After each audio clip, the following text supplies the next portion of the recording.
8 o'clock. So hello everybody. On behalf of the organisers of the Roman Army School, I would like to welcome you to our lecture tonight. I'll introduce our guest lecturer in just a moment.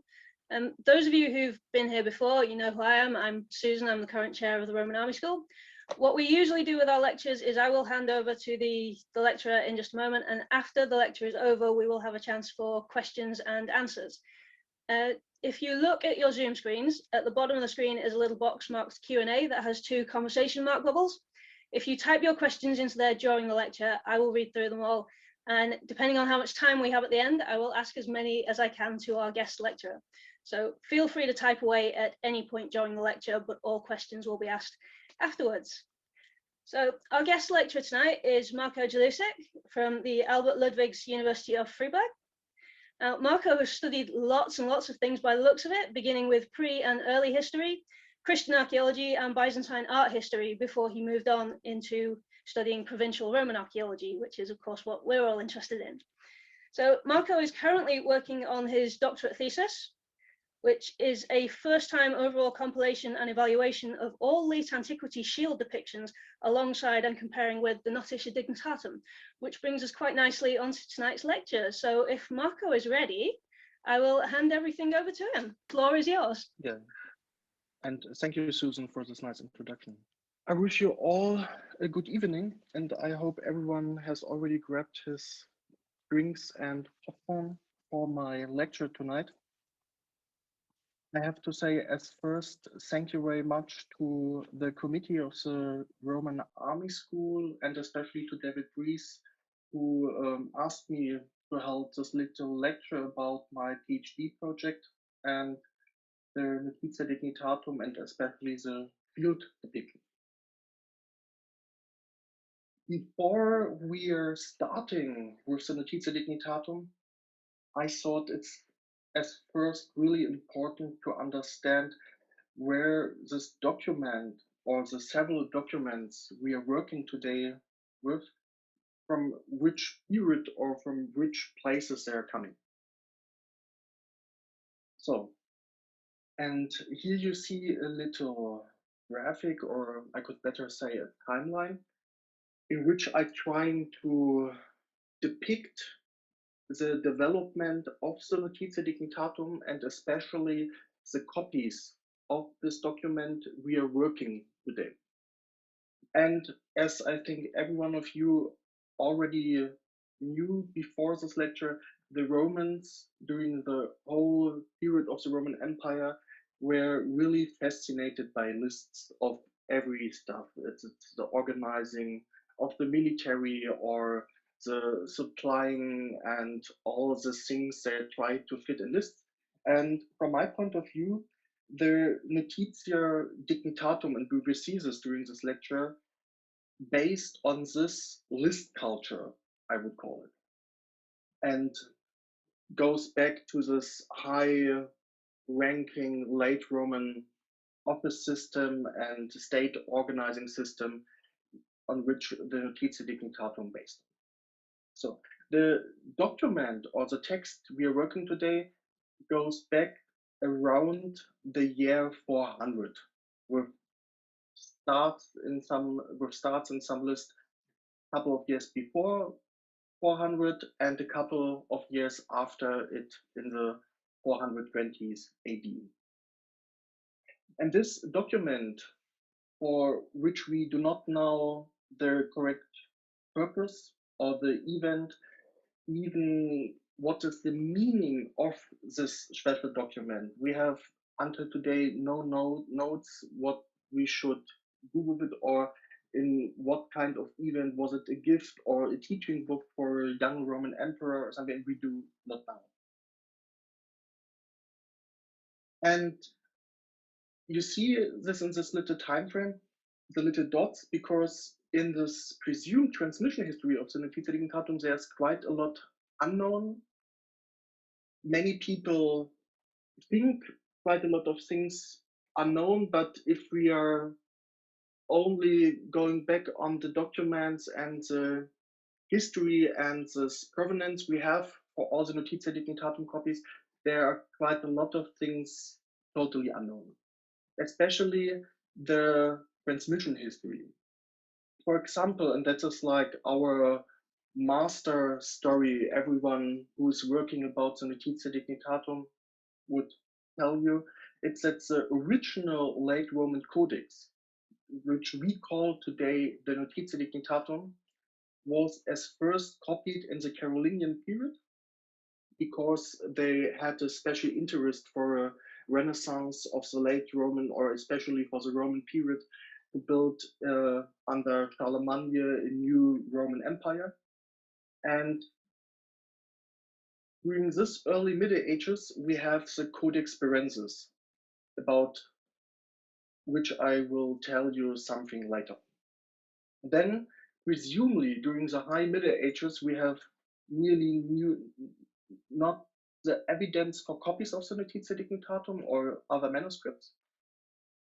For example, you see under the Codex Berensis, there's entry in Dresden, because, and that is in many cases the case, that sometimes there are codexes mentioned in old papers or historical documents which are not any longer available. For example, a codex which looked from the point of view of an historian around the early 19th century,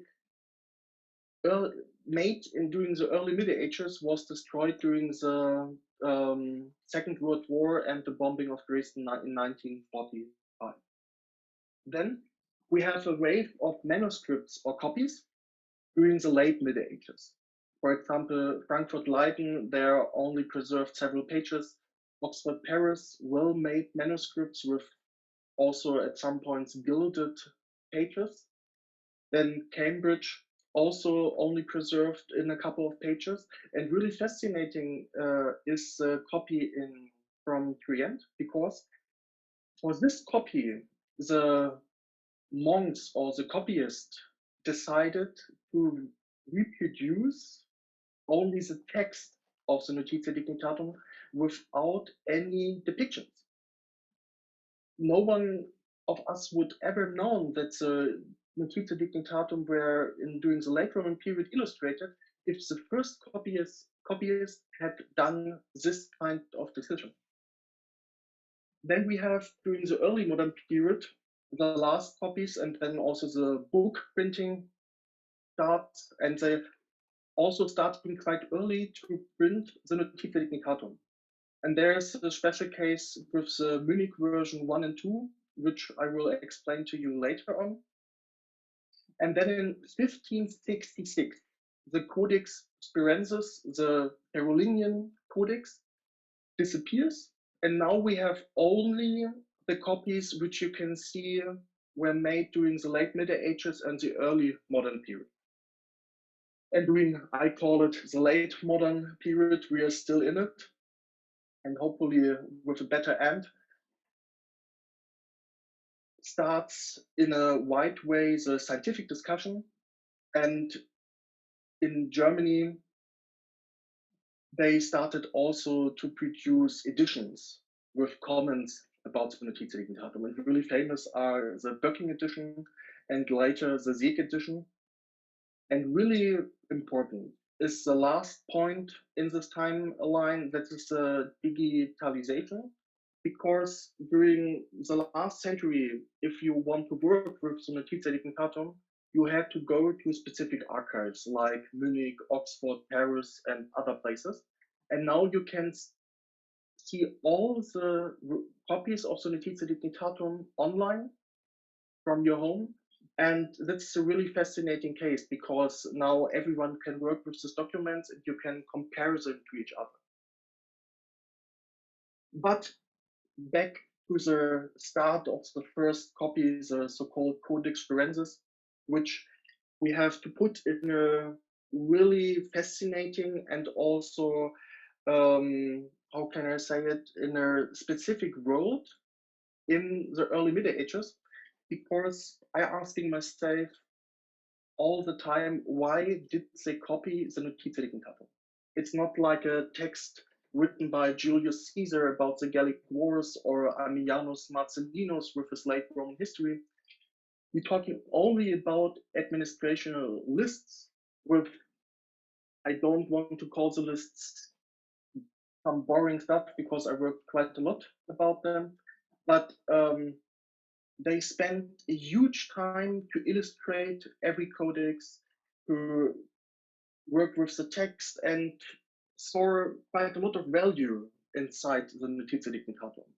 In which time, and I choose this little movie scene from the movie In the Name of the Rose, in under which circumstances they copied this state handbook or the late Roman state handbook.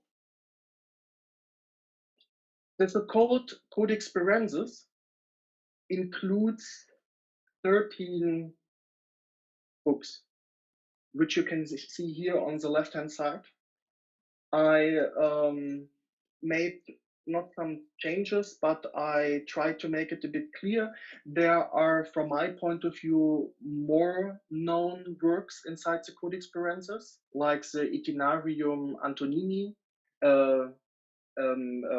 map handbook or itinerarium from the period of Caracalla, which is the first famous work with which the Codex Perensis starts. And you can also see it here on the book cover. They called this Codex Perensis Itinerarium Antonini because it was the first important work inside this codex. And then there are also some other famous works inside this codex, like the Notitia in Provincies Galliarum and the other ones with bigger letters. And then we have also 5 ancient written sources which are only transmitted inside the Codex Perensis, and that's the red one, and also the last one, the Notitia Dignitatum. In which period, presumably already during the Carolingian period, all these ancient written works binded together is also totally unknown. But it seems to be that someone tried to put them all together and also with some kind of a system, because we have also like an educational state handbook inside the other educational state handbook inside the Codex Perensis called De Rebus Bellicis. But the circumstances under which all these works are binded together are totally unknown. Why Codex Perensis? The Codex Perensis was a part of the cathedral library of the Cathedral Chapter in Speyer, that is a city in Western Germany close to Heidelberg in Rhineland-Palatine. And you can see also here the Cathedral of Speyer. And for many years, the Codex Perensis were copied in this cathedral and was part of the library. And you could also order copies of the Codex Perensis for your own private libraries or for other institutions. And during the first part of the 16th century, also the Count of Palatine, Otto Heinrich, ordered a copy of the Notitia Dignitatum. He was really famous for his collection of old written sources and famous and richly illustrated books. And at first he tried to loan the copy of the Codex Perensis, but in the Cathedral Chapter of Speyer, that was like a sign of alarm, because Otto Heinrich was also stealing books from other libraries. For example, several years before he sent his request to the Cathedral Chapter of Speyer, he plundered the whole monastery of Lorsch to take the whole library for his own private library. And that was known also in Speyer. And they sent him a letter back and explained to him that the Codex Perensis is in such a bad condition, and they can't give him the original codex, but they will send him a copy. And that is later the version Munich 1. But Otto Heinrich was really unsatisfied with this copy, which the copyists from Speyer sent it to him, because, and that is also for art historians a really important point in art history, he explained in his second request that the figures should be painted like the old ones. And from the point of view of an art historian, it's one of the first moments in art history that you can talk or speak about the word copy, because someone like Ott Heinrich was interested in the most trustful copy of the illustrations of the Carolingian Codex. So, and as first, that's the manuscript Munich 1. That was already made 10 years before Ott Heinrich sent the request, and that's looked like really in a Renaissance style. And then Ott Heinrich asked them to send their own copies to Speyer, and he made some outlines, and perhaps later on he colored all the plates, and he copied only the illustrations and not for a second time the whole text. But the story didn't end it at this point, because the stepson of Ott Heinrich, Albrecht II, he occupied and plundered Speyer from the 21st to the 24th of August in 1552. And he wanted to do something good for his stepfather, and he plundered also the whole library of the cathedral chapter of Speyer and put all the books or the whole library, or he tried it for some days to put all the library or all the books in wooden boxes and prepared them for the transport to his stepfather. But there were already imperial troops in this situation on the way. I don't want to explain the whole story about Albrecht II in this lecture, but the imperial troops were only several days far away from Speyer, and he had to hurry and go to the next place because he didn't want to have a battle close to Speyer because he had not so many troops with it. But Ott Heinrich visited him during this time in Speyer, and it's a bit unknown. We do not know what is happening. Does Ott Heinrich took some books with him, sorry, or the book and the Codex Perensis is lost in another way. But several years later, we have two entries in the library lists of Ott Heinrich, and we have two books which are mentioned in this private library lists of Ott Heinrich's library. And one entry is the Codex. They are both called after the Itinerarium Antonini, and the first one includes the copy Munich 1 and Munich 2, and the second copy should be based on this list, the original Codex Perensis. And that is in 1566, and that is the last time this original Carolingian Codex Perensis is mentioned. And after this year, we have until today no other evidence where we could find or have a look for this Carolingian copy.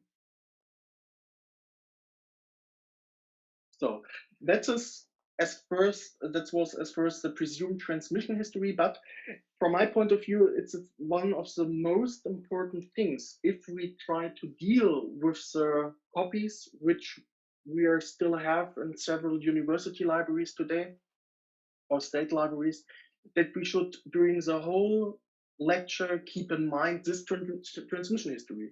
Then even if we would have the Carolingian copy inside the Codex Perensis of the Notitia Dignitatum, we are today not any longer dealing with the original late Roman state handbook, which we are calling Notitia Dignitatum. We are working only with late medieval and early modern copies. That is a really important fact, which quite a lot of people do not understand, but please keep it in mind until the end of the lecture. So, and here is as first a little introduction of the Notitia Dignitatum. And the Notitia Dignitatum is called as many ancient written documents or texts after the first sentence of this document. and it's called Notitia Dignitatum continent omnium tam civilem quam militarium dignitatum opusque imperii occidentes orientisque. That means like the list of offices from the civilian administration and the military administration of the West and the Eastern Empire. The manuscript is divided in an older Western part, but starts with a more recent Eastern part. And is divided, as I already mentioned, in administrative lists, offices, administrative structures, civilian military stuff, and mentioned 200 civil and military commanders, which means not the names of military commanders, but all the high-ranking system the Roman state based on. And that is also really important. 1,000 unit names are transmitted with the Notitia Dignitatum, 650 place names. And that is, from my point of view, the most fascinating thing, that this codex is richly illustrated and contains 284 field patterns with the respective unit.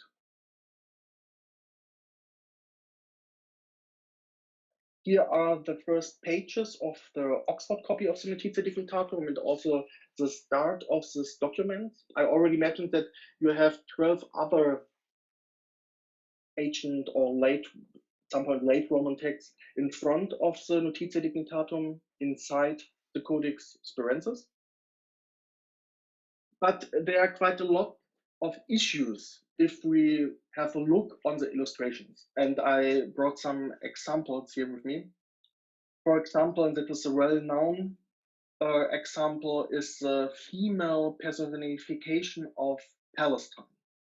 You can see here the personification of Palestine, but normally in the Roman period, it would be like a female depiction of the personification and not a male one. And if we have a close look, that everyone will see that at some point, and that should be also before the Cambridge copy were made, the illustrators or the copyist didn't understand this plate or figure of the personification of Palestine. And you see, and it's this one you should also always keep in mind during this lecture, that the Munich II version, which Ott Heinrich gave in order for the second time because he was unsatisfied with Munich I, looks a bit more female as the other one.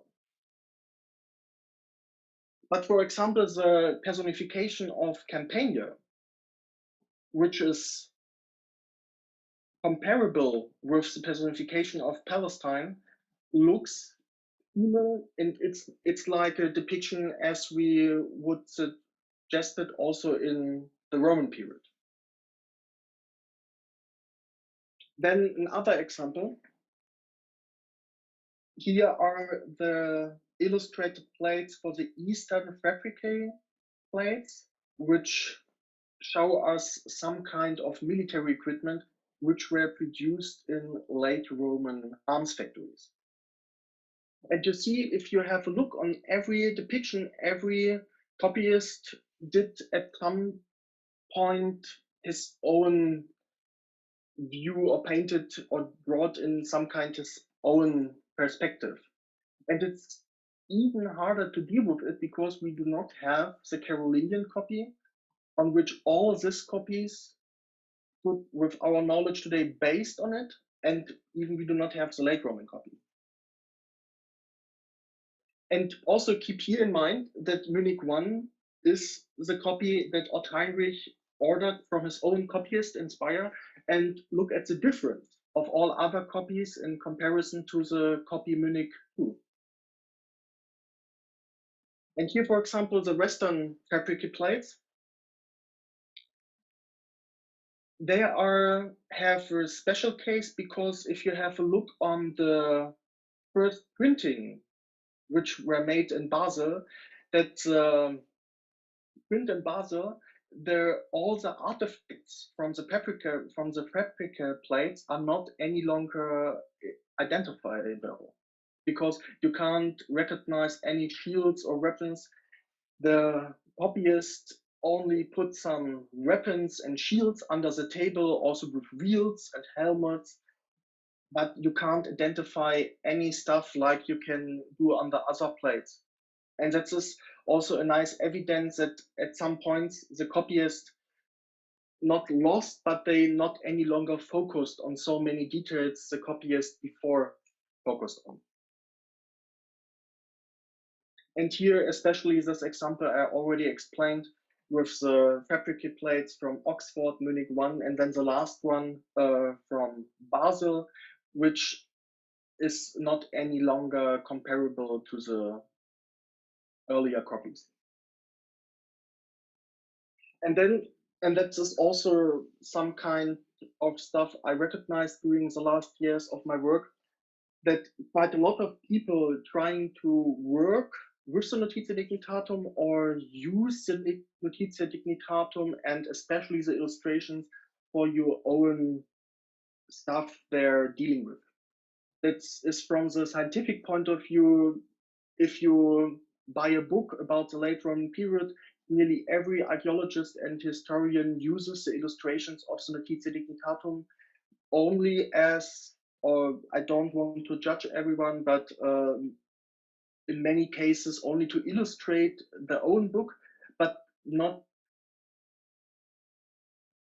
does not work so much with all the questions we have to deal with the Notitia Dignitatum. And that is, for example, if we have a look on the reenactment or living history community, many people identify a manica, which you can see here on the bottom in a reconstruction made by Peter Connolly, also in the late Roman period, based on the fabrica plates you have in the Notitia Dignitatum. From my point of view, I call it, as I see it, as a desperate attempt to identify it as a manica in the late Roman army. But if you have a view on the other copies, as I already shown to you, there are so many other stuff which can't be identified inside the fabrica plates, and it is even hard for me to see or identify what kind of stuff the copyist, even we are not talking about the late Roman copyist or the first book painter who painted the original Notitia Dignitatum or the Arche Codex, but I don't see so much value in this kind of plates. For example, also Christian Mix, archaeologist in Germany, offered us the interpretation of this little pyramid, which you can see on the right-hand side, the green field. And he explained, and that was not a bad attempt.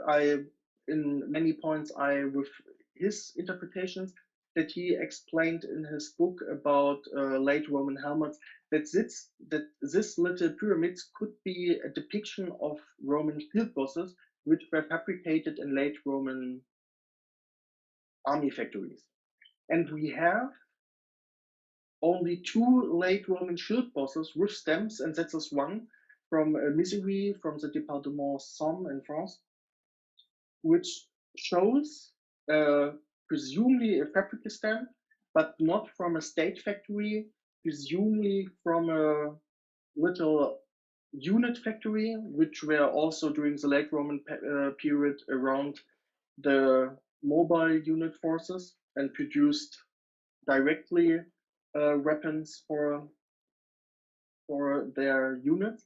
But also this shield boss and the other one are lost. We have only this one depiction from Misery and no other shield bosses with this kind of stance. But that can be also the case that we do have today only the iron parts of the shield bosses and not any longer the gilded or silvered coverings of this late Roman shield bosses, which were ornamented with this kind of fabric stems. Then I wanted to focus more on these 2 pages. I did it already with the first one, but now I want to show you only with one example, the text and this system of lists. And as first, these plates are not showing completely the stuff which were made in state weapon factories. The shield in the upper part are showing the shields of the scoli that are late Roman allied unit forces, which were under the command of the Magistri Officiorum. You can see it here in this list.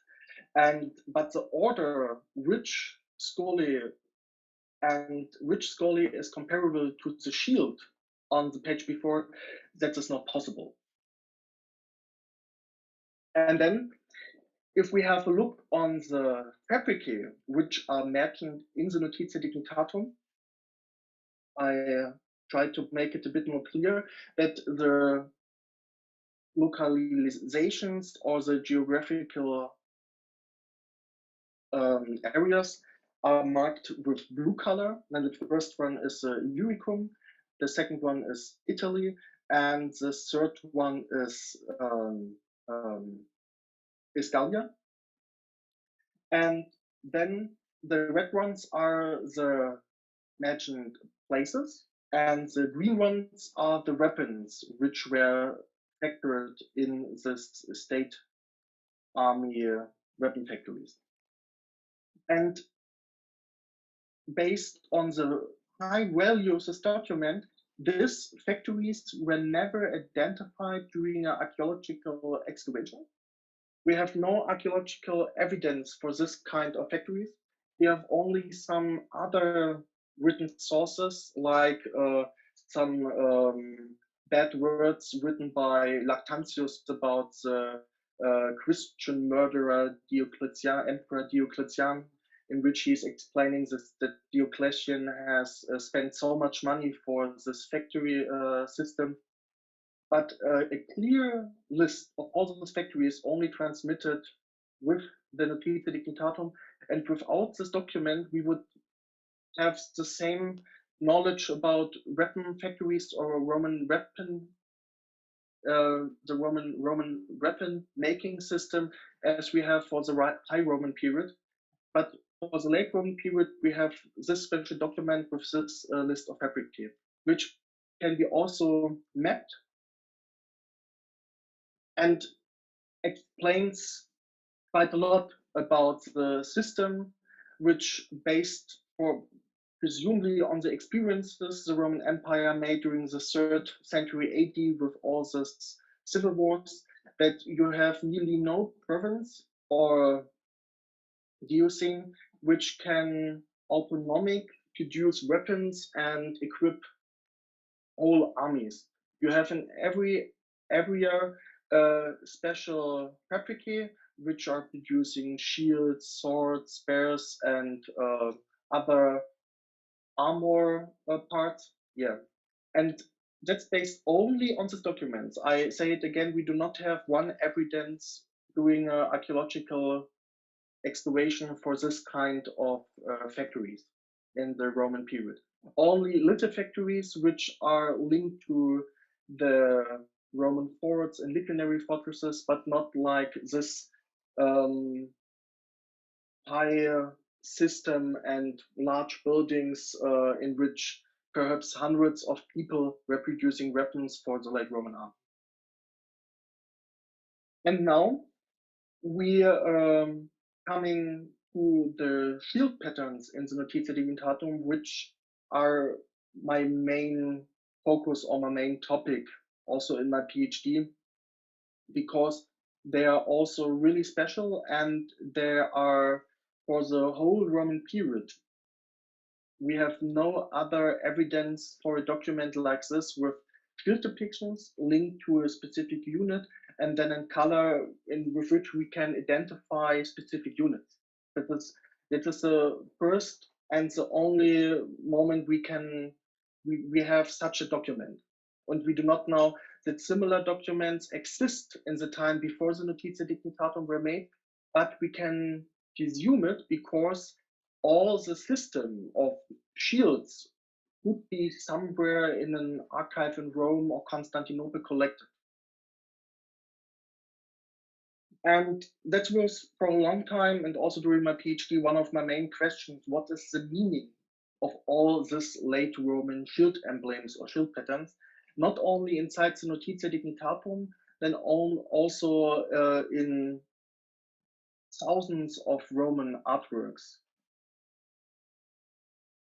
And during the years, I tried to make a large collection, or I can also call it a database, in which I tried to collect all Roman shield depictions on wooden sculpture. That is only one example, which is this sculpture you can see here, which is now in the museum in Berlin.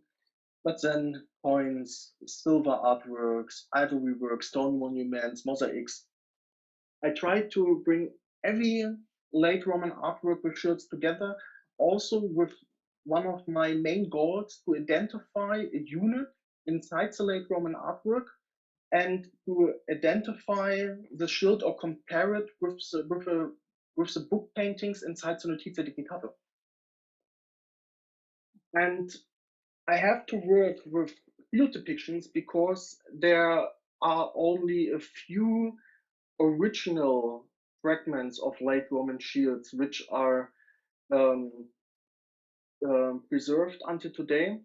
For example, this three field fragments, which are now in an unknown private collection, and no one knows where they are now, where they are today. But they are published once in 1996, and this shield paintings show us, besides the field paintings from Dura Europos in Syria, how richly painted late Roman shields could be. And that is also a thing we should keep in mind if we have now a more closer look on the shield patterns inside the different copies of the Notitia Dignitatum. One, and I think, and I chose right for a long time this example, and I think many people of you will know Phil Barker. I was wondering for a long time that no one tried this work before me. Only Phil Barker, in his table book, introduction book about the armies and enemies of Imperial Rome, made a similar attempt because, and he did enormous work for 1981, because he made outlines, unfortunately in black and white, but that's based, I think, also on the missing of digital copies of the Notitia Dignitatum. He made outlines of every shield which is transmitted inside the Notitia Dignitatum, and then he also tried to collect different shield patterns from other late Roman artworks, and tried also in the first attempt to compare them to each other. And you can see his little collection of late Roman shields here on the left-hand side. And for example, the last line is from the Ark of Constantine and the Theodosius Missorium from Madrid, or the really famous Monza diptych from the Cathedral Treasure of Monza. And that is also a thing I recognized, that over the years, there were only a little group of people, and that is Living History and reenactment community, and also this figurist painters you see on the right-hand side. They spend quite a lot of trust inside the shield patterns, which are transmitted in the various copies of the Notitia Dignitatum, and use this document in a wide way.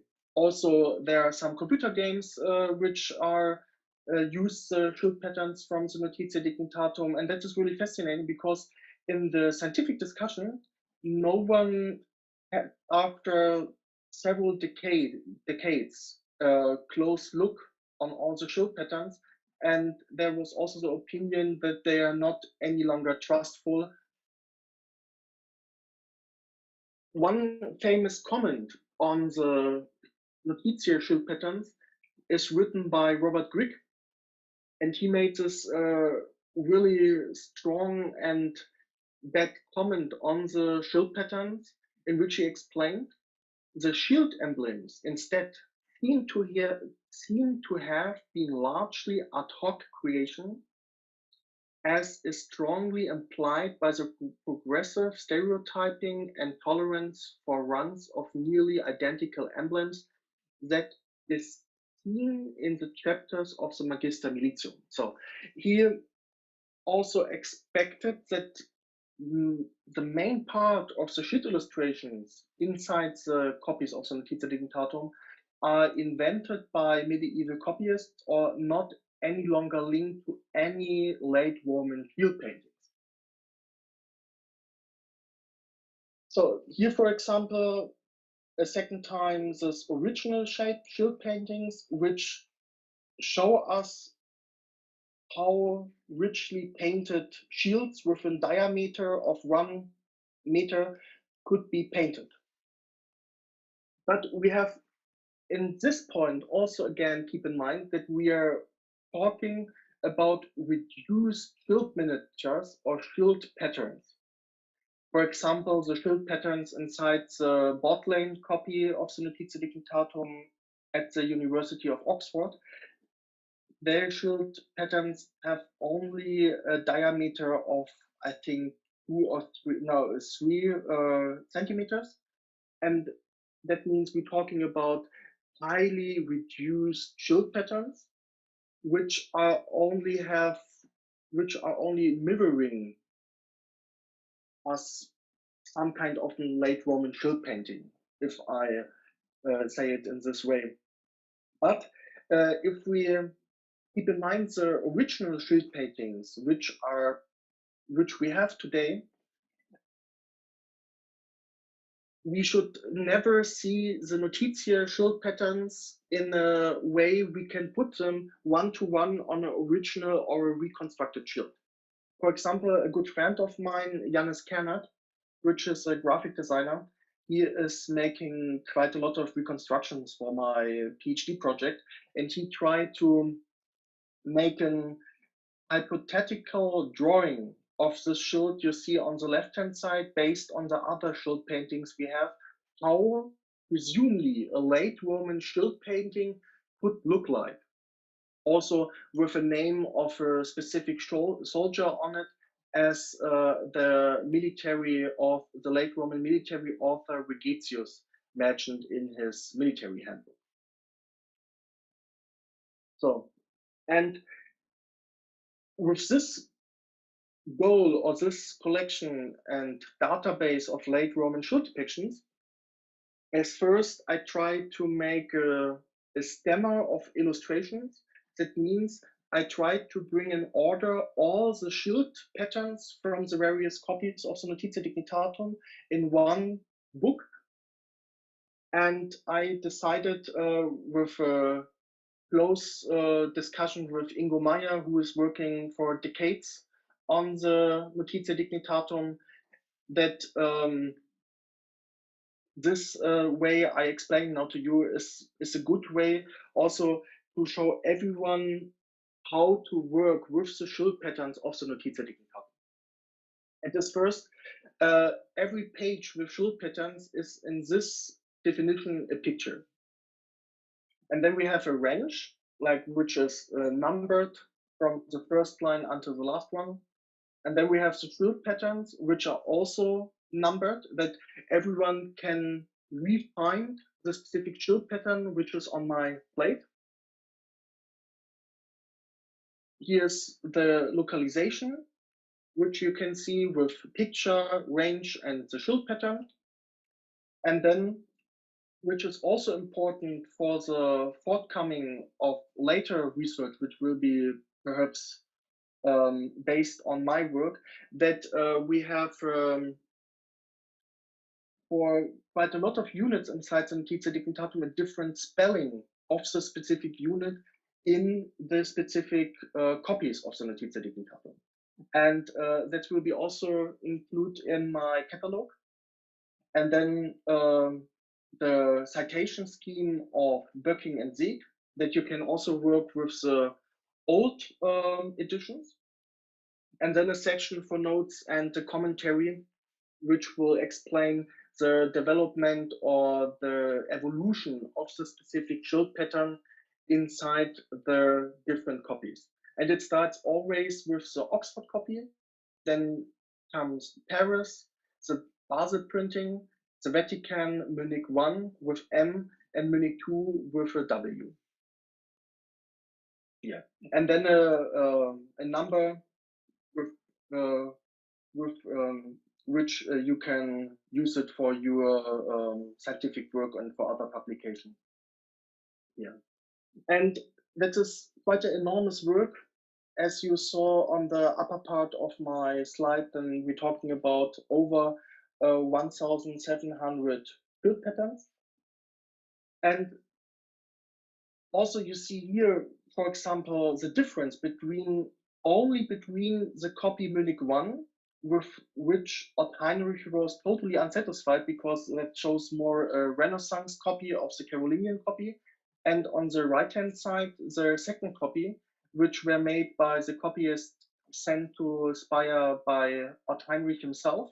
And you see a difference because and what a fascinating difference, because if we trust in the letters which were sent by Ott Heinrich to the monastery of Speyer, that the Munich 2 copy should be the most trustful copy because his copyist got the order from Ott Heinrich that they should be close as possible to the Carolingian copy. But there are also some mistakes in several copies, which will be also mentioned inside my catalog. And one of the famous mistakes, or which quite a lot of people try to find a solution about it, is, for example, this page. And if you have a look on the last line of the shields, you can see on the left-hand side that you have 4 shields in the last line, and on the right-hand side in the last line, you have 5 shields in the line. And I don't want to say that the copyist or the book painter made a mistake, because we do not have any longer the Carolingian copy this copy is based on. So we do not know in what kind of condition this copy was and other cases that could be happening. The same page in the Vatican manuscript, you have the same system of shields, also the same units are mentioned, but you can see that the book painter had a problem to bring the shields in the right order. And as first he thought he has in every line 5 shields, and then he recognized that he has only in the last line 5 shields, and he even crossed the border or the window of this shield field. But without the Carolingian copy, I do not have an explanation for this kind of mistakes. But that's is a similar case in the Paris copy. And here you can see behind the painted shields the outline for 4 shields. And during a second attempt, he painted, as in the other copies, 5 shields inside this field. And you can see that every copyist had with the same page a problem to draw the shield pattern. And here my a picture of my catalog, in which you can see you have in nearly all copies this shield, which is the 5th shield in the other copies, but only in Munich 1 this shield is missing. But here, for example, shield pattern from the Paris copy, in which you can see until today how much work this book painter spent on this singular shield, because you can see until today the outlines he made for this specific shield pattern. So it was not a work that were done by a couple of hours. They spent some time to paint all these shield patterns inside this codex. And now I'm showing you some examples from my catalog before I coming to a specific example and then also the end of my talk. Here, for example, you have like a strict way of painted shield patterns. But if you have a close look on every shield, you will recognize that the nimbus, which you can see on the head on around, which you can see around the head of the bird in O and P, is missing in B, Munich 1 and Munich 2. And that's this little details I focus on. Then only at the end, and you have a view on all these shields, you can judge or you can imagine how the Carolinian copy could look like. And here, for example, if you have a look on the little miniatures in the half moon and the upper part of the shield, you see O, P quite similar. In B, the printer or the painter decided to put a T inside. B is quite similar. In Munich 1, you have a dot, and in Munich 2, you have a little heart. But please, also for the question one, don't ask me what is the meaning of all of it. That is other talk. Then here, the field pattern of the Salii. You have this in O and P, but hard to see in the shield pattern P. You have a little dot with many dots around them, and then you have this little creatures with two arms without legs, which are looking on this. I don't want to call it sun, but yeah. But in B, Munich 1, Munich 2, there are no creatures on the shield, but we're talking about the same shield. Then, for example, the field pattern of the Sagittarius and Urus Gallicani. You have this winged people. We are not talking in this time about angels. That's the reason why I'm saying winged people, which are looking on this little tabula. And then in B, they looking already like little birds. In we and the copy Munich 1, they are missed. And then in the copy Munich 2, that's are already little birds, but that should be at the end from the letter in which Ott Heinrich ordered the second copy of the illustration. That should be the most trustful copy we have today. Then we have the field pattern of the Hiberi. O, P, B, it's look quite similar, and then also we and the copy Munich 1.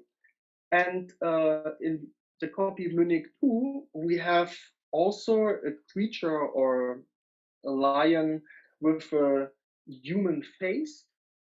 And also the copyist didn't understand any longer during his period the functional or the technical depiction of a shield, because the little circle inside the shield is not any longer a shield boss, it is now more a saddle for the little creature inside the shield. And a similar case as we had before with this winged people is similar here. We have a little tabula with two people inside, or two figures in O. In P, they are missing. B sees again a tabula and this winged little people. And then we have we the Munich copy 1 also with other color scheme, and then we have 2 birds in Munich 2. Or here, a funny example, that also the copyist didn't understand during the late Middle Ages and the early modern period the depiction of a shield, because the copies O, P, B, V, Munich 1 and Munich 2 showing us not a shield boss, then more a tongue of this creature with one head which looks in our direction. And then this little example, the Felicis Theodosiani. I do not have a definition or explanation for the first depictions of the shield, but during the later copies, it shows us more a sun. But sorry, I forgot to say it. In the earlier period, during the late Roman period, it could be also depicted a face of a Roman emperor, and in this case, the emperor, after the unit is named, Theodosius, which could be depicted on the shield, also with a nimbus. But that is only interpretation based on that what you can see, and I do not do so many interpretations in my PhD because you see there's not so much space to do it. And then also a funny example, the shield pattern of the Grati, which shows quite a long time from O to the copy Munich 1, this creatures with 2 arms, which looking each other in their face. And then the last copy, which is done by the copyist which sent it Ott Heinrich to Speyer, shows 2 rabbits.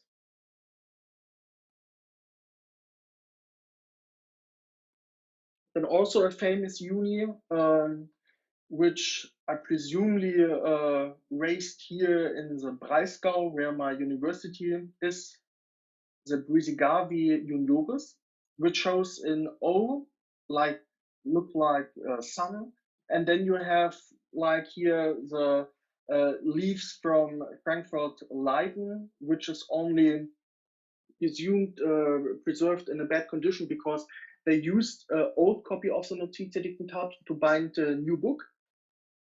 This head looks like Santa Claus, and then you have other field depictions which depict more an old man.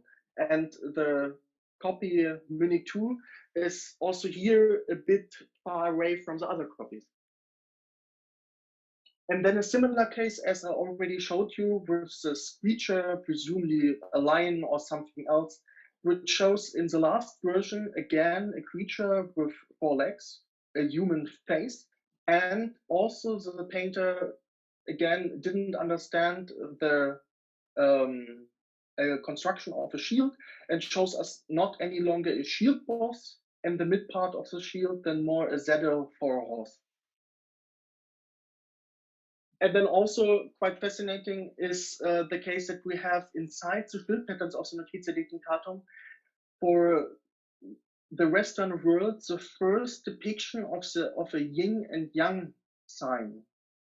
But what's the meaning about this? I can't tell you. And yeah, we have even 2 shields inside the Notitia Dignitatum, which show us not any longer a shield sign, only this cross, but we have a name which is referring to this shield. But what has happened with this shield depictions, where the Codex Forensis is water damaged, or where the shield's missing or not any longer readable, we do not know. So, and now before I come to the end of my talk, I want to show you a little example which based on my master thesis, which is also like the start for this whole topic about Roman shields. And I know for someone who is attending this lecture, this is some old stuff because I already published it in German. But it's, from my point of view, until today, such an important evidence for all the illustrations inside the Notitia Dignitatum that I showing you this today again. Also for the people they didn't know until today, this little discovery I made during my master thesis. And now we're going to Sicily, and more to the eastern city in Sicily, Syracuse, where is the catacomb. And in this catacomb, there is this tomb of the late Roman soldier Flavius Maximianos, and which I will explain to you during the next slide. We're talking about Sicily during the late Roman period, and you see in the northern section of Sicily this little cross, and this is the localization of the Villa Maria catacomb. This area is full with funeral sites, as in close to every Roman city. Outside the city walls, there are the tombs and cemeteries. And here, this red area is the Villa Maria catacomb. I'm showing you this because there are many confusing papers which are not identified the Villa Maria catacomb correctly. Someone explained that this fresco of Flavius Maximianos is inside the Villa Landolina catacomb. That would be 3 on the map. But the Villa Maria catacomb was discovered, and that's one of the last large catacombs which were discovered in Syracuse during the early 60s, during building constructions on the Hotel Teocrito, which is here number 1. And also it's called afterwards Villa Maria catacomb because they also built this living house Villa Maria on some parts of the catacomb. And here's a map I have made after the excavation documents, and only to localize where we are inside the catacomb. If we are talking about this tomb of Flavius Maximianos, we are in the southern basement floor. And in the right corner, you see this tomb with the little lines. That is the Arcosolium of Flavius Maximianos. And here a little black and white photo from the documentation report in 1964. And the last Arcosolium you see in this floor, that is the Arcosolium of Flavius Maximianus. That is an outline, little drawing I have made. And here I covered the inscription and the shield because I wanted to show you step by step what I have done on this fresco and what is the special thing also linked to the Notitia Dignitatum. And as first, I have to say that this fresco was published in 1969 only with a black and white photo.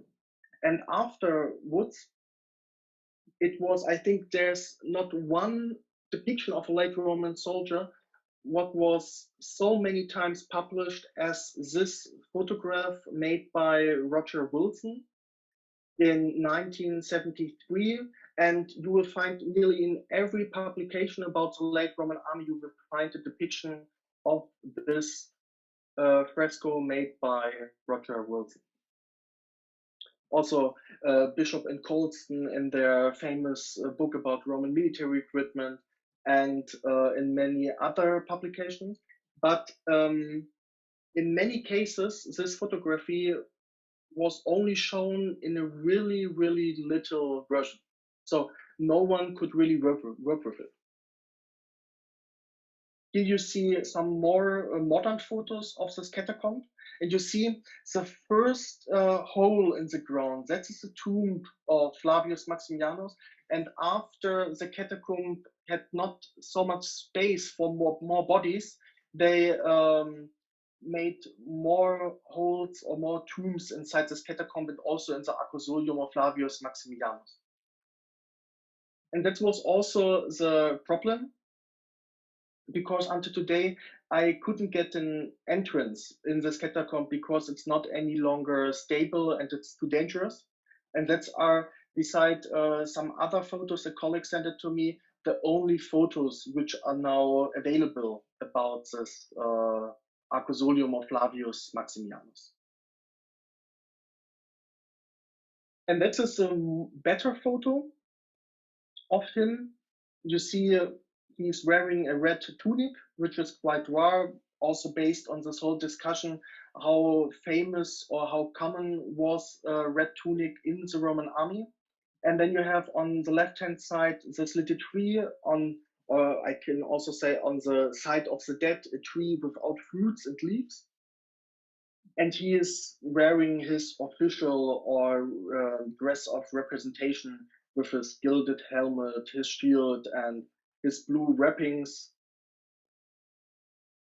But this depiction of late Roman soldier is really fascinating because this depiction shows us so many details which are comparable with other archaeological artifacts. Like, for example, this helm type from Gunnar Pintelo in Takiza in Hungary, which shows the same eyes in front of the helmet also on the fresco which depicts Flavius Maximianos.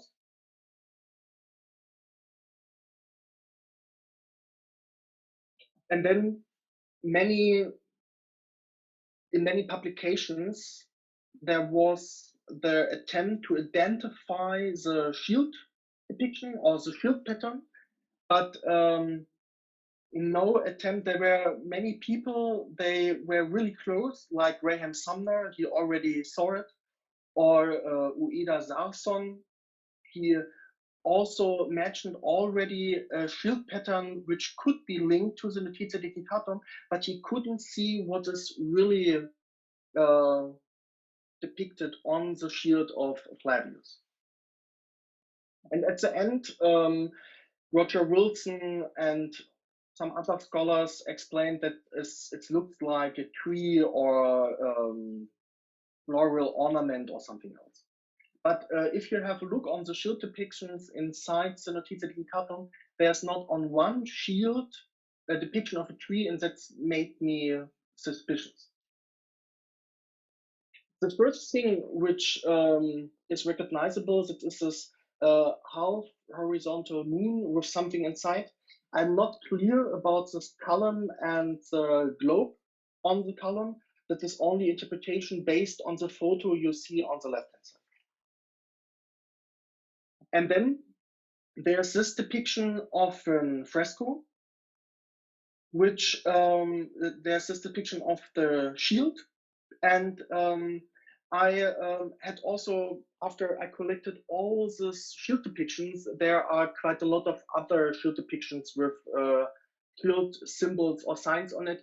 And at the beginning, I not focused especially on this fresco from Syracuse, but at some point, I recognized we have a painting in color, we have inscription to a tomb, and then I thought it would be possible, also based on the preservation of this fresco, it should be possible to identify the shield pattern. And then I put it on a light table and made some outlines.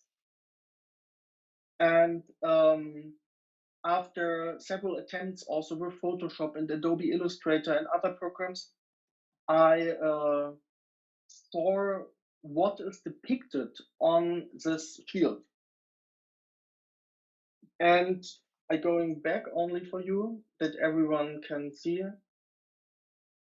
what I saw several years ago. We have here two little creatures. I don't want to call them lion, also if they have this color. We have two creatures with 4 legs, but overpainted with the rim of the shield, which are looking to this half moon on the upper part of the shield. And between these two lines, which are jumping away from each other, is the shield boss, and the red stripe under the shield boss has nothing to do with the creature.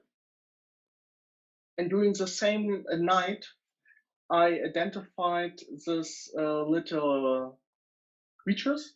I had as first a view on all copies which were at this point available from the different copies of the Notitia Dignitatum, and had a look what shield could be similar to this shield pattern from this fresco. And here again a little complete view. So, and now here the whole fresco. So, and then the first plate of shield patterns inside the Notitia Dignitatum from the Eastern Roman Empire shows this little shield pattern, which is referring to the unit Martiarii Junioris, which shows the two little creatures, a red line under the shield boss or the middle part of the shield, and then over the middle part of the shield it shows a half moon but with a crosshead. And if we have a look on all the various copies of the Notitia Dignitatum, we have a similar depiction in every copy. That means the color scheme is similar. Also, the creatures at some point, we have this little cross inside the moon.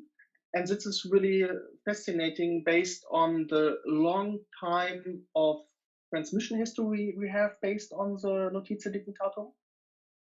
And also that the fresco painter in Syracuse used specific colors for this shield, which are also used in the different copies of the Notitia Dignitatum. But there's another unit inside the lists of the Notitia Dignitatum, which called Martirarii Seniors.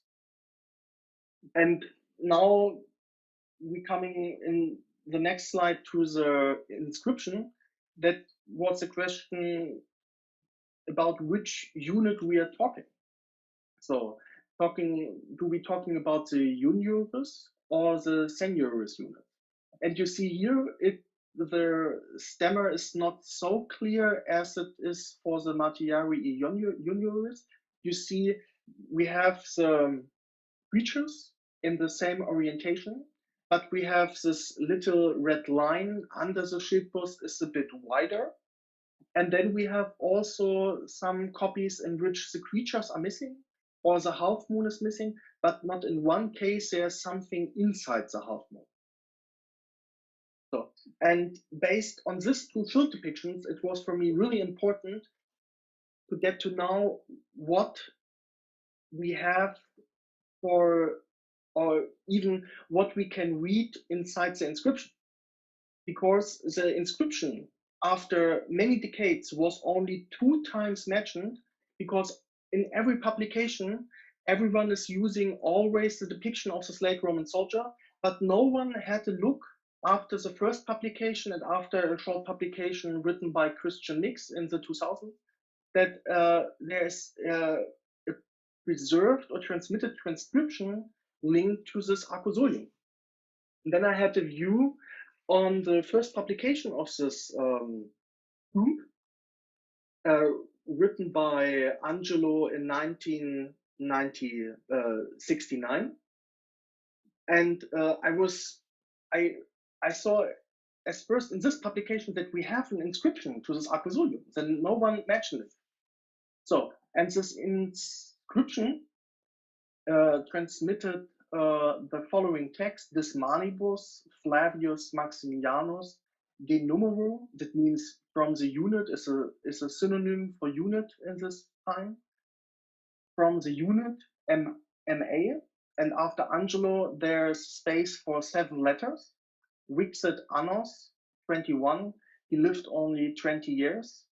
Carinus frater pentissimus fecit I would translate it with his lovely brother let build this tomb, or gave the order to build this tomb.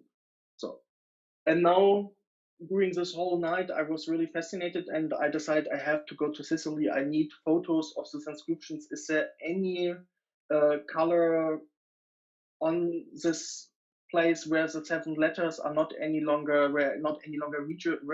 reachable for Angelo? And I had to go to Sicily.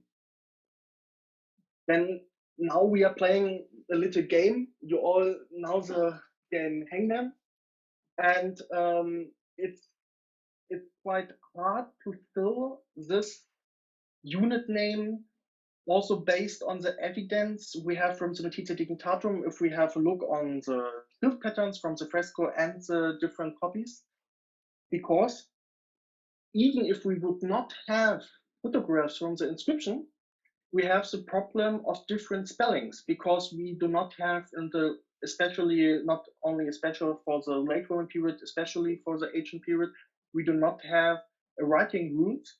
So if you have a look on this chart, we have different spellings inside the Notitia Dignitatum, which are not following the same spelling even for the same unit in different copies.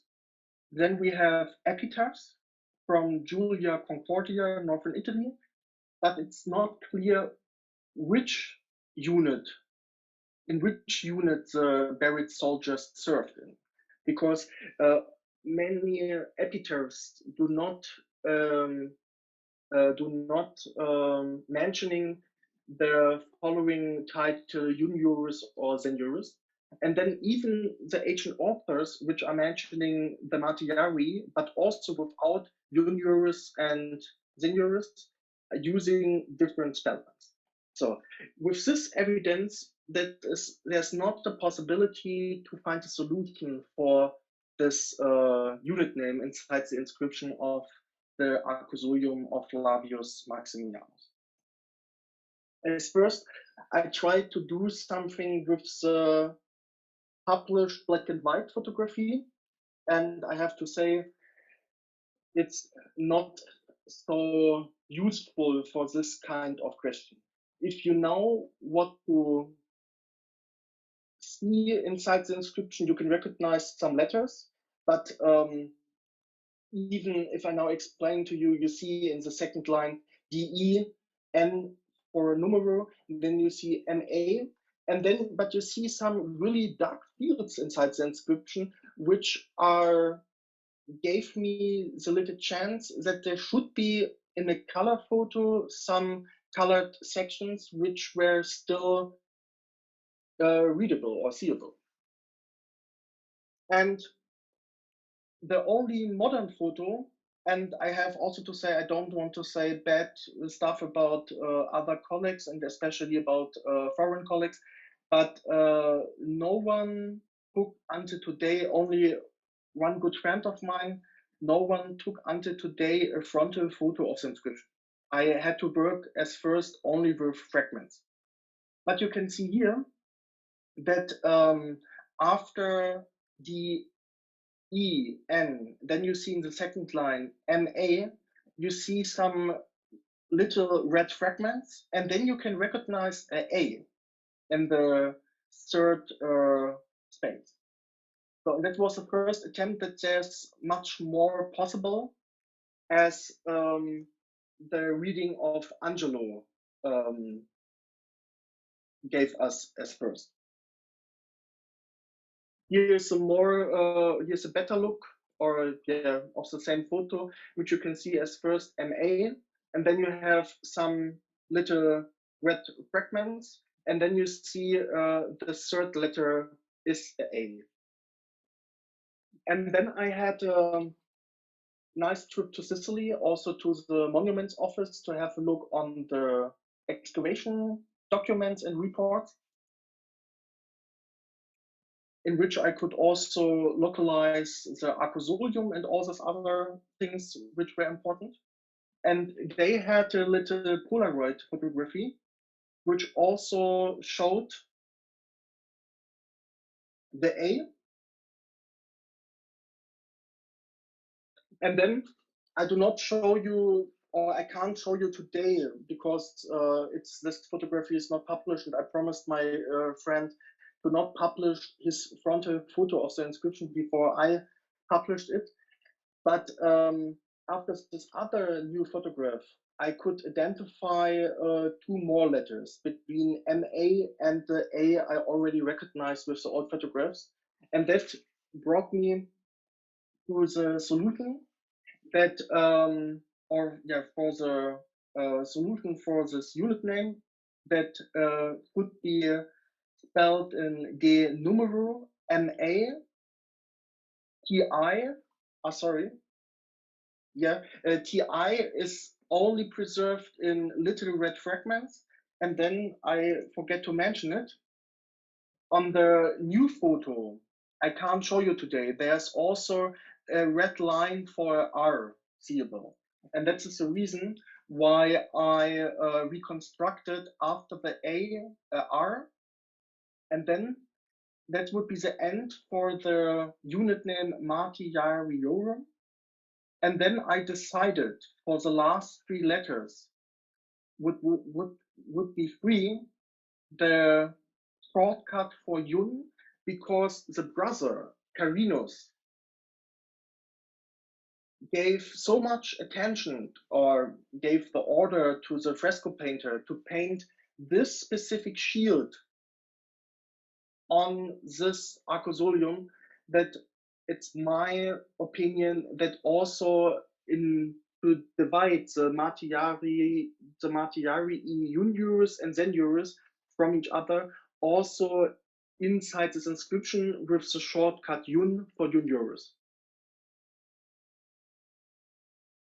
And that is a little painting a good friend of mine made for me and my PhD project, Sasha Lunyakov, in which I wanted to show you this specific moment that we have the inscription, which are also mentioned inside the Notitia Dignitatum, with the shield pattern, which is also depicted inside the Notitia Dignitatum, and this order, or this last proof or supervision, the brother Carinus gave to his brother, that everyone should be painted in this kind of way, that even 1,600 years after we started with our research on the different copies of the Notitia Dignitatum, his brother was identifiable based on our copies we have of the Notitia Dignitatum and this fresco he ordered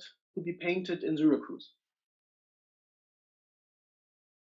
And that's changed also some kind of the dating of this arcosolium.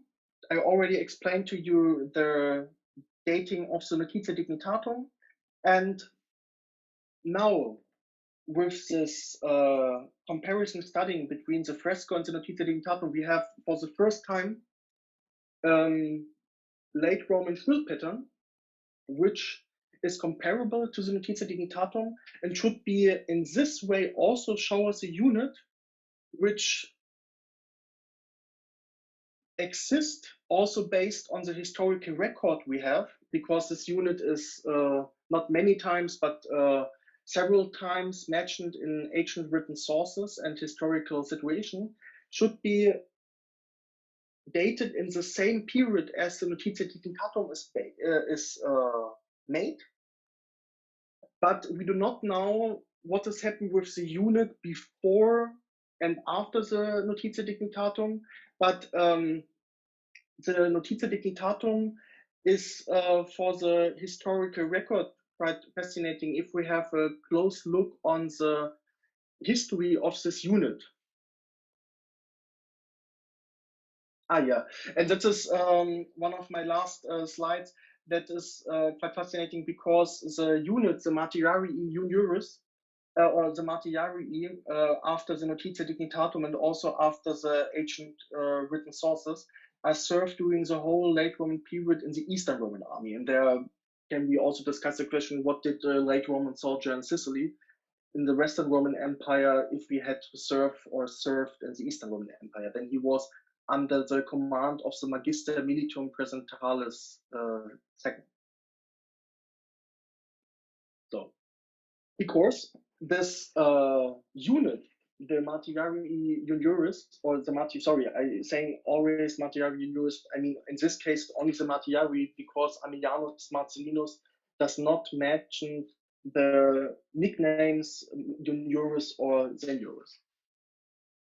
The Martyrii are several times mentioned, always together with the unit Lanciarii. And for example, in autumn 361, they marched against the usurper Julian. In 363, they were following Julian into his Persian campaign. In the second half of the 4th century, there's this presumed military reform in which we think today this definition of juniors and seniors started, but we do not know until today what is the meaning of it. On the 9th of August, 378, the Martyrii and again the Lanciarii joined the Battle of Adrianople, in which they should be totally destroyed or defeated, but later on, this unit is also mentioned inside the Notitia Dignitatum, which gives us some idea that this defeat at Adrianople was not so bad as we think when we following the explanations of Ammianus Marcellinus. And then in 420, a decree inside the Codex Theodosianus mentioned a protection of harbors and coasts by numeri, which is quite fascinating because Flavius Maximianos served in a numeri or a delegation or a little part of his mother unit, the Martyrii Junioris. And that is mentioned in 420, but without any specific units. It's only a lore, and we do not know how this lore worked.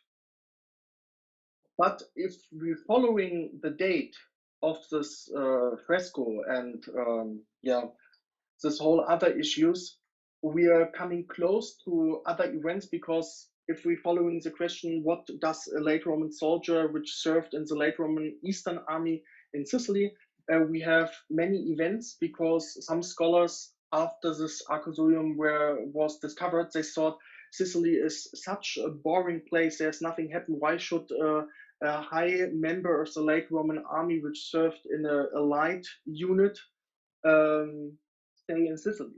But there are many usurpers in Northern Africa, and we have also the supply routes to Rome.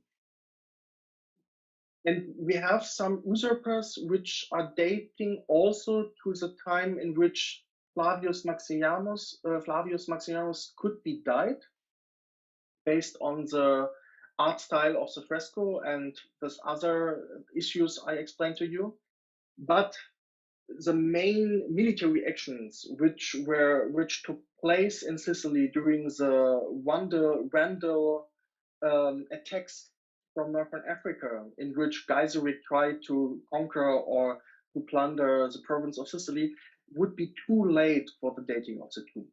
I would be really happy if I could make a reconstruction that Flavius Maximianos tried to defend Syracuse or other cities in Sicily, but it's from my point of view, based on the art style and the other stuff I explained to you, not possible. But there's one interesting thing I have at last to mention, that I told you that the Martyrii inside the history of Ammianus Marcellinus are always together with the Lanciarii. And there's one tomb, but this tombstone only mentioning the name and the unit of a member of the Lanciarii, which was discovered, but it's now lost, in the San Giovanni catacomb, close to the catacomb in which the Arcosolium of Flavius Maximianos is located. But this inscription is undateable, and is now lost. And we have also several units inside the Notitia Dignitatum which have the same name, Lankiarii, or in different spellings. And I don't want to put them together, but I wanted to show you this interesting case that we have also, under the rare evidence of inscriptions of late Roman soldiers in Sicily, a second inscription of a late Roman soldier which served in a unit which named Lankiarii. So now I'm coming to the end of my talk. So, yeah. After I showed you all the stuff and we're starting now the discussion, it's from my point of view, and I don't want to tell you lies or something else. There is quite a lot of stuff around the Notitia Dignitatum totally answered. We do not know it was a gift for a high-ranking emperor. We do not know the purpose of this document or something. It's the only thing, and that is explained by a German scholar named Rolf Scharf, and he made a little theory or explanation that we have a richly illustrated codex with gilded pages, and there's only a poor group of people which would be happy if someone gave them a richly illustrated codex like this as a gift for an anniversary or something else. Then for quite a lot of other people, it's a boring document only with lists, and that could be only some interest in high-ranking administration members or other people in this kind of field. And that is like this little painting here made by Hermann Knackfuß, which shows gift of the here Codex Justinianus, which could be in some case a similar case for the Notitia Dignitatum, that someone ordered it in the archives of Rome to put all these notes of the Roman border and military stuff together. But even if it was a gift for someone, they spent so much time to put all these notes together, like all the shield depictions, which are based on this little find in Syracuse.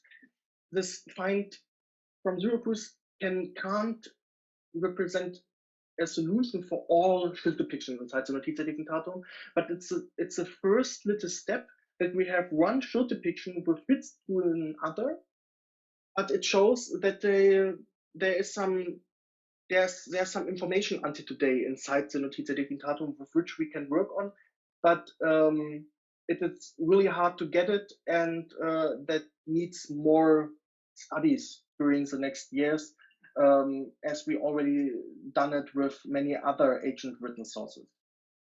Yeah, and now I'm coming to my last conclusion.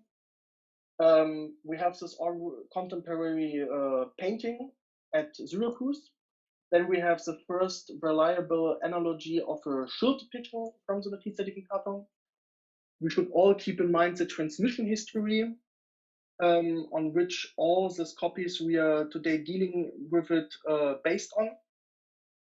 And then also this, I showed you during the first slide, this little scene from the movie In the Name of the Rose, that also the monks and copyists in the medieval monasteries, they tried, from my point of view, they tried to do their best to preserve this high value, the high value of this document. They were not at some points doing some crazy stuff or some little illustrations we have in other medieval manuscripts with rabbits which are besieging castles and something else. They saw the value of this document beside many other ancient written sources which should be copied. Yeah, and for some people, they already knew me, and I wanted to say this last word. We organized, as some of you know, in 2019, a really large conference about the Notitia Dignitatum, but based now on the circumstances with the coronavirus, it takes a bit more time to publish the volume, unfortunately. And then even my PhD takes some time.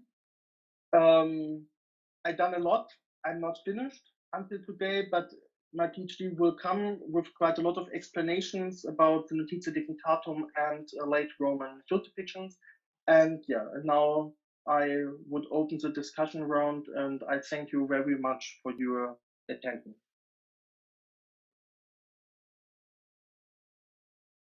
Hey, thank you, Marco. That was brilliant. Thanks very much. Thank you for coming and talk to us. I'm quite conscious of the time at the moment, so I've got a couple of questions in front of me. If we can jump straight into them, I'll just pick out one or two. We'll see where we go. So Alex Ills has asked whether the nimbus in the Oxford and Parisian versions of the shields of the Junior and Juniors could be due to copying the eagle from gospel books rather than the Notitia itself. Do you think that could be anything? There are many cases possible. Even there's also the question that, but it's really hard from my point of view to explain or to find an evidence for it. Do we have for every copy only one painter? So there are also some manuscripts or some records about manuscripts are transmitted in which they divided a whole manuscript and gave it to 7 copyists or to several copyists, and everyone done his job, and then they bind it again together.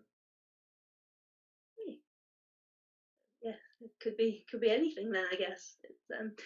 Susan Biddle has asked something sort of broadly along a similar theme, really. Is have you or anyone else considered to what extent the Roman shield pattern emblems may have evolved into European heraldic symbols? That is a really nice question. That was the dream of many people which worked on heraldic symbolism. They thought during the end of the 18th century and the early 19th century that also some late Roman army units which were transferred during the end of the Roman Empire and war bands could be like the basement for the eldest European royal families. And that was an idea. I see no link to the medieval shield patterns or family signs. Yeah, there's a huge time gap between the Notitia Dignitatum and this kind of symbolism. But many people tried it or thought, or they started their explanations with the Notitia Dignitatum. I've probably got time to just squeeze one more question in, I think. Steve Honeyset has asked whether the half moon symbol on some of the shields could be a galley with raised bows and a central mast rather than a half moon. That is also quite a lot of times for me really hard to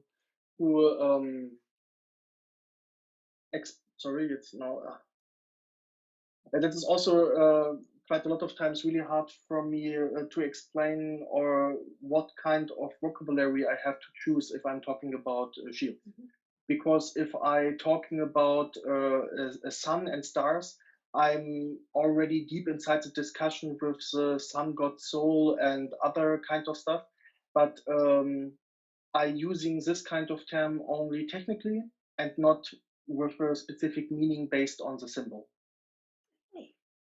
Because I even think that if we would have now in this discussion a late Roman soldier, even he did not explain to us every sign which is depicted on all the shields. Okay, well, we're pretty pressed for time at this point, so I think we'll have to wrap up for the evening. But thank you, Marco, very much for coming and talking to us. It was a fascinating talk, and you've clearly done an awful lot of research, and I'm sure everyone at the Roman Army School wishes you all the best with your PhD, and we all look forward to seeing it when it's published. Right. No, thank you very much for the invitation, and yeah, it was nice to see you, and I hope everyone enjoyed the lecture. Yes. Okay, well, thank you very much.